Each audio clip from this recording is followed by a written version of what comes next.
Bonjour à tous, je me présente, je suis Karine, je suis psycho-énergéticienne et j'habite et je travaille à Miramas. Aujourd'hui, j'avais envie de partager avec vous un petit conseil bien-être qui va vous permettre en quelques minutes de réussir à vous réancrer, à revenir dans l'instant présent, à lâcher les émotions, à lâcher le mental, à être beaucoup plus stable au niveau émotionnel. Vous savez qu'on est dans un monde qui est très anxiogène, on a tous des vies compliquées, à 100 à l'heure, avec des enfants à gérer, un boulot, des responsabilités, les courses et tout ce qui s'ensuit. On n'a pas beaucoup le temps de se poser, on n'a pas beaucoup le temps de prendre du temps pour soi. L'être humain est fait de manière à ce qu'on soit constamment dans le passé à ruminer, à ressasser ce qui s'est passé, ou dans le futur à essayer de contrôler, à essayer d'anticiper et donc à être dans les peurs, puisque quand on est dans le contrôle et qu'on est dans l'anticipation, on est forcément dans les peurs de ce qui pourrait arriver.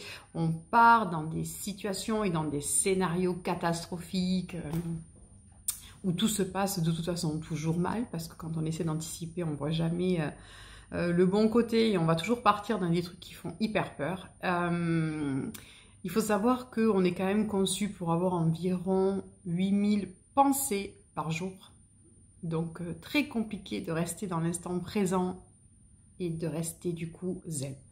Ce que je vous propose aujourd'hui, c'est de trouver une alternative rapide pour pouvoir rester dans cet instant présent le plus souvent possible. Quel est l'intérêt de rester dans l'instant présent? Eh bien, comme je viens de vous l'expliquer rapidement, ce n'est certainement pas en étant dans le passé, à ressasser ce qui s'est passé, à être dans des colères, à être dans la culpabilité, parce que très souvent, quand on est dans le passé, on est dans la culpabilité, ou à être dans le futur, à avoir peur que le passé se reproduise, à avoir peur de ce qui pourrait arriver, etc., qu'on va arriver à trouver la paix. Puisque quoi qu'il en soit, le passé est passé, on ne peut plus rien y faire, donc ça ne sert plus à rien de revenir dessus. Et le futur, quelque part, il est déjà en place, donc ça ne sert à rien d'essayer, il se passera exactement ce qui devra se passer. Donc ça ne sert à rien d'essayer de le contrôler. La seule alternative du coup qui nous reste, c'est d'être dans l'instant présent. Ce moment où effectivement on ne peut pas contrôler, mais où on va être dans la maîtrise en fait quelque part de ce qui est, puisque c'est le seul moment qu'on a là qui est vraiment là où je suis en train de vous parler à ce moment-là. Je suis dans cet instant-là et là celui-là, ben, je peux le vivre vraiment à 100%. Le problème, c'est qu'on a tendance, comme je vous l'ai dit, à avoir environ 8000 pensées par jour, à avoir plein d'occupations, à avoir des activités, et on a cette capacité à partir dans tous les sens, surtout les femmes, à gérer en même temps le repas qui cuit, le bain du dernier, les devoirs du deuxième, penser au planning qu'on n'a pas remis à son chef le lendemain, et c'est très compliqué de rester du coup ancré et de ne pas se laisser submerger par les émotions, par les peurs, par les angoisses. Et donc, on ne dort pas bien, forcément, puisque ça va aussi avec. Et on est essoufflé et on n'en peut plus. Donc, la solution, ça va être de revenir à cet instant présent, au moment où on est, à tout moment de la journée. Donc, je vais vous donner deux petites choses que vous pouvez faire pendant vos journées. La première, ça va être d'être en conscience de tout ce que vous faites tout au long de la journée. C'est-à-dire que la moindre chose, je suis dans ma voiture, je suis en train de faire ma vaisselle, je suis en train de prendre ma douche, je suis en train de m'habiller. On doit le faire en conscience de ce qu'on est en train de faire. Je ne sais pas si je pense que vous savez, parce qu'on est nombreux à faire ça, on va arriver à la fin de la journée, on va aller se coucher et quand on y réfléchit et qu'on refait le bilan de la journée, des gens qu'on a croisés, des gens avec qui on a passé notre journée, parfois même de notre conjoint ou de nos enfants, on ne sait même pas dire comment ils étaient habillés. Tellement on n'est pas dans ce qu'on est en train de vivre. C'est quand même quelque chose qui est catastrophique. Ou le nombre de fois où on va prendre la voiture, faire un trajet et on est incapable de se souvenir de par où on est passé tellement c'est fait de manière automatique. On ne sait pas qui on a croisé, on ne sait rien, la musique qui est passée, on ne sait pas. Donc déjà, dans un premier temps, je vais vous inviter à être en conscience de ce que vous faites tout au long de la journée le plus souvent possible. Pour pouvoir accentuer cet exercice, vous pouvez commencer toutes vos phrases en disant les mots « j'ai conscience de ». Donc par exemple, vous êtes en train de faire votre vaisselle. Au lieu de la faire de manière complètement inconsciente, vous allez vous projeter en prononçant les mots. Voilà, j'ai conscience de l'eau qui coule sur mes mains. J'ai conscience de sa tiédeur ou de sa chaleur.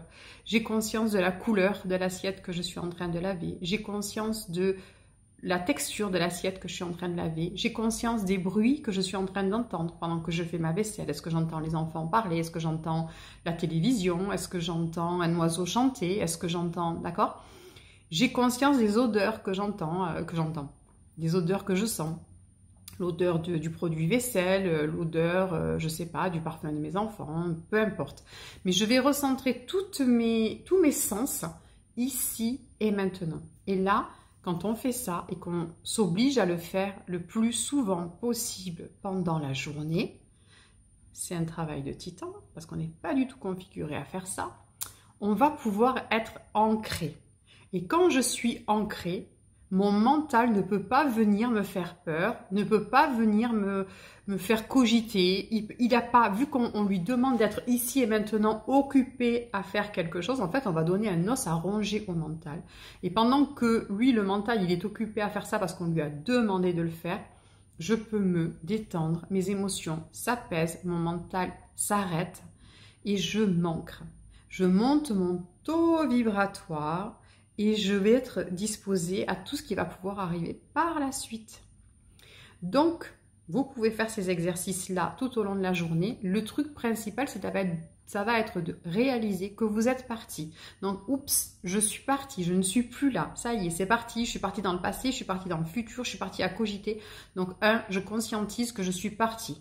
Deuxièmement, moi j'aime beaucoup faire ce geste-là qui donne du poids à mon intention. Je me recentre ici et maintenant. D'accord? Qu'est-ce que je suis en train de faire? Donc, je suis en train de taper un document, je suis en train de me balader. Même les balades en forêt, elles finissent par partir dans tous les sens parce qu'on peut très bien avoir fait 4 km sans avoir conscientisé le soleil sur notre peau, les gens qu'on a croisés, les odeurs des fleurs, est-ce que j'ai entendu un oiseau, est-ce que j'ai croisé des animaux? Donc la balade, en fait, elle a servi à rien parce qu'on est resté dans notre mental. Elle n'a pas du tout apporté ce qu'elle aurait dû nous apporter en termes d'équilibre, d'harmonie et de paix. Donc déjà, vous pouvez faire ça. Le deuxième petit conseil que je peux vous donner, c'est quand vraiment vous êtes, par exemple, vous êtes bouleversé, vous vous êtes vraiment laissé submerger, c'est parti dans tous les sens. Là, vraiment, c'est parti dans tous les sens. Vous allez dans un premier temps, stop, je reprends le pouvoir. Je ne laisse plus mon mental partir comme ça. Je reprends mon pouvoir. Je fais mon geste des mains pour me recentrer ici et maintenant. Je vais prendre 3 grandes inspirations et expirations parce que ça va me permettre de m'ancrer, ça va permettre de monter mon taux vibratoire, ça va permettre d'apaiser mes émotions. Et là, je vais vous donner un exercice à faire que je donne à faire à quasiment toutes les gens qui viennent me consulter. Vous allez commencer par noter 5 choses qui sont autour de vous à l'instant présent. Vous les notez et vous les décrivez. Quelle forme ça a, à quel endroit c'est, quelle couleur ça a, à quoi ça ressemble. Et là déjà, vous allez commencer par vous rendre compte que vous ne regardez pas.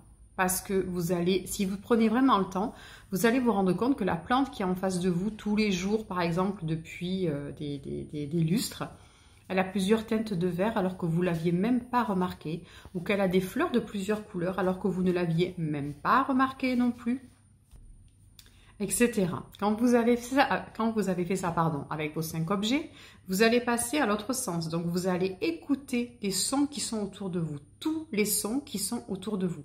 Si vous avez une horloge, vous allez focaliser sur le tic-tac de l'horloge. Vous allez essayer d'écouter s'il y a des voitures qui passent, si vous avez un animal qui fait du bruit, des conversations. Vous allez vraiment amplifier vos sens pour les obliger à venir ici et maintenant. Et vous allez faire la même chose avec les odeurs. Est-ce qu'il y a des odeurs? Lesquelles? À quoi elles ressemblent? Est-ce que je les connais? Avec la même chose avec vos sensations physiques. Est-ce que je sens le poids de mon corps sur la chaise? Est-ce que je sens la douceur de du coton sur ma peau? Est-ce que... Vous voyez, voilà, le but, ça va vraiment être de vous ramener totalement ici et maintenant en utilisant tous vos sens. Et ça fait énormément de bien et c'est très rapide. Je m'ancre très rapidement, je fais très rapidement monter mon taux vibratoire, j'apaise mes émotions, je me connecte à mon cœur, à mon âme et donc c'est tout bénef et c'est vraiment à faire tout le temps, le plus souvent possible. La dernière petite chose que je vais vous donner comme conseil et qui peut amplifier tout ça, ça va être d'avoir toujours sur vous ou à portée de main un objet, une petite pierre, quelque chose que vous allez appeler votre objet d'ici et maintenant. Alors ça peut par exemple être une pierre que vous aurez ramassée dans la nature, qui vous aura plu, un cristal pour ceux qui aiment les cristaux, un petit bijou, enfin quelque chose que vous allez avoir ou par exemple autour du cou, ou pour les hommes dans la poche, mais à portée de main sur votre bureau ou quoi, et qui va faire que vous allez l'appeler votre objet d'ici et maintenant, qui va faire que quand vous allez mettre la main dessus ou toucher, vous savez, de manière, je parle et hop, ah, c'est mon objet d'ici et maintenant. Est-ce que je suis ici et maintenant? Est-ce que j'y suis? Et comme ça, si vous réalisez que ben non, j'y suis pas, hop, je refais l'exercice et je me remets ici et maintenant, en conscience. Donc voilà, c'était mon petit tuto, petite bulle bien-être, petit conseil pour vous sentir mieux. N'hésitez pas si vous avez des questions, si vous voulez en savoir un peu plus, n'hésitez pas à me contacter, ce sera avec plaisir que j'échangerai avec vous. Très belle journée, à bientôt, au revoir.